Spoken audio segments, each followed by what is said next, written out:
Tout d'abord, il faut réaliser la mesure de la propulsion et l'enregistrement occlusal avec un mordu, puis les empreintes supérieures et inférieures en alginate. Dans un premier temps, nous allons montrer comment calculer la position thérapeutique.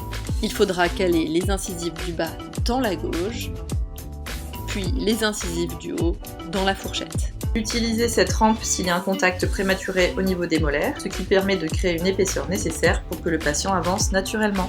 Il faudra faire attention de bien placer la fourchette sur l'axe médian. Lorsque les incisives supérieures et inférieures sont dans leur encoche respective, vous devez noter toutes les déviations du milieu interincisif, en occlusion ou en propulsion. Il faudra d'abord mesurer la valeur arbitraire correspondant à la position de repos. Nous notons la mesure prise sur la règle millimétrée, dans notre cas, le patient se situe à -5 mm. Ensuite, il faudra déterminer la valeur qui correspondra à la position en propulsion maximale. Pour cela, il faut demander au patient d'avancer la mandibule au maximum. Pour avoir la mesure la plus fiable, il est conseillé de répéter au minimum 3 fois le geste. Dans notre cas, le patient arrive à +5 mm. Pour calculer la position thérapeutique initiale, il faut prendre l'écart entre la position de repos et la position de propulsion maximale. Dans notre cas, il y a un écart de 10 mm entre -5 et +5. Le calcul de la position thérapeutique se réalise à 70% de la propulsion maximale, soit 70% de 10 mm, 7 mm. La position thérapeutique se situe donc à 7 mm de la position de repos, soit une gauge réglée à +2 mm dans notre cas. Il faudra donc bloquer la réglette à 2 mm afin de réaliser l'enregistrement de la relation intermaxillaire en propulsion avec un mordu. Le mordu ainsi réalisé est unique et propre à la position du patient lorsqu'il est en propulsion thérapeutique. Alors, quel est l'intérêt de réaliser un mordu ?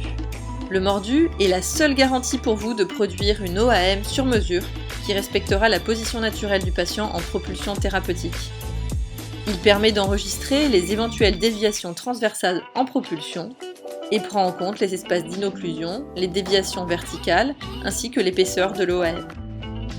Ainsi, le mordu permet une mesure précise de la position naturelle de la mâchoire du patient, et ce, quelle que soit son avancée. Il permet de plus le contrôle de la mâchoire et de la position de la hauteur verticale minimale, enregistre le mouvement latéral, enregistre l'appui occlusal. C'est une mesure tridimensionnelle parfaite de la position de départ du traitement. Le mordu permet aussi de vérifier avec le patient, fourchette en bouche, la position la plus confortable et de réajuster, si nécessaire, l'avancée. Le mordu permet donc un plus grand confort, avec un appui occlusal, moins de contraintes et de conséquences pour les ATM et les muscles masticateurs, un meilleur traitement avec une meilleure tolérance initiale, un traitement donc plus efficace dès le premier jour avec moins d'abandon et une meilleure observance. Il n'existe aujourd'hui aucun algorithme qui permet d'extrapoler la position thérapeutique réelle du patient à partir de l'ouverture buccale et du simple enregistrement de l'avancée du patient. Seul l'enregistrement de l'occlusion, et ce quel que soit le matériel que vous utiliserez, permettra et garantira une OAM adaptée. Alors à quoi sert l'enregistrement occlusal ?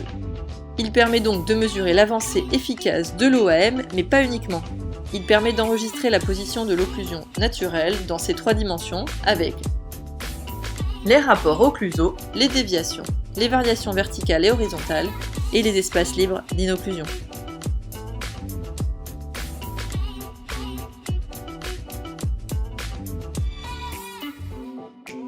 En effet, voici un cas qui, sans l'enregistrement de la relation intermaxillaire, ne permet pas de réaliser une OAM parfaitement sur mesure, ce qui aura des conséquences pour le patient.